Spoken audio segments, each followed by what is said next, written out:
The UN Security Council became a stage for high drama, while on ground, Ukraine's major cities saw explosive attacks. Several Ukrainian cities were targeted by Russian attacks overnight as the Ukrainian president made his case against Russia in the UN Security Council.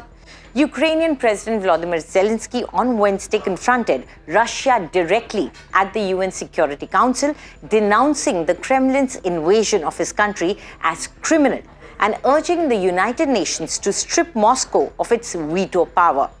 Meanwhile, the attack on the Ukrainian cities left 2 dead in Kherson, while falling debris from downed incoming missiles caused multiple injuries in the capital Kyiv. Missile debris fell in central Kyiv and non-residential buildings were damaged in the east, causing a fire which caused 2 people to be hospitalized, including a child.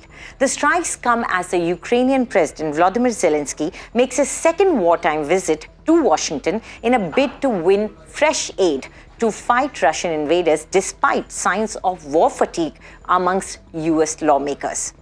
Clad in his trademark military fatigues, Zelensky, for the first time since the February 2022 invasion, sat in the same room as a Russian official who responded by scrolling through his smartphone with a look of conspicuous disinterest.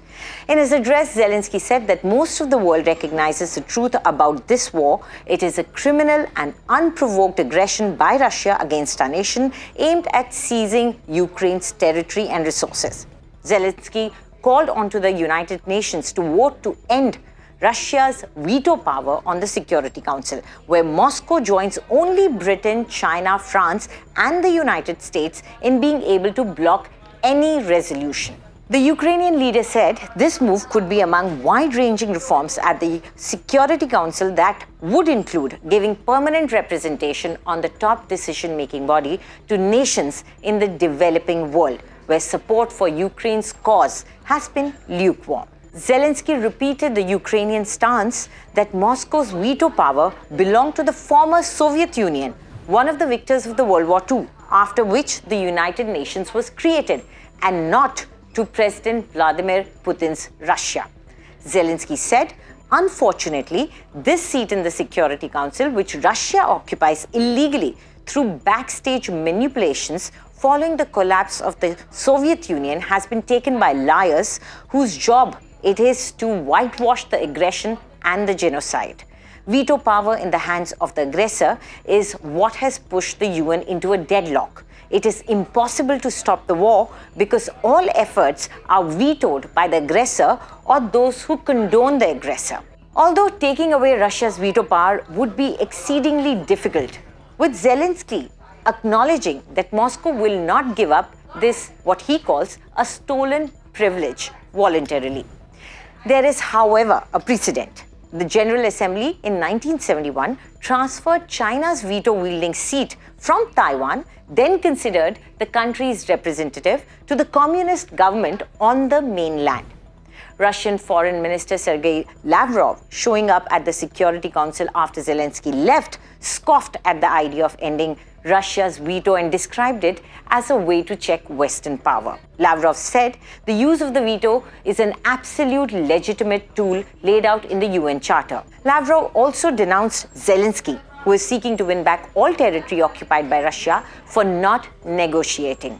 The Russian top diplomat then turned to the onlooking US Secretary of State, Antony Blinken, and suggested the United States could give a command for Zelensky to lift the decree against negotiations. Blinken, who had met Lavrov before the war to warn against an invasion, has largely avoided meeting him since the war, and no talks were planned in New York. In his own remarks, as Lavrov entered the room, Blinken recalled a recent visit to Ukraine where he visited a town where bodies of Ukrainian civilians were stacked amongst the living in a school basement. Blinken said Russia is committing war crimes and crimes against humanity in Ukraine on an almost daily basis.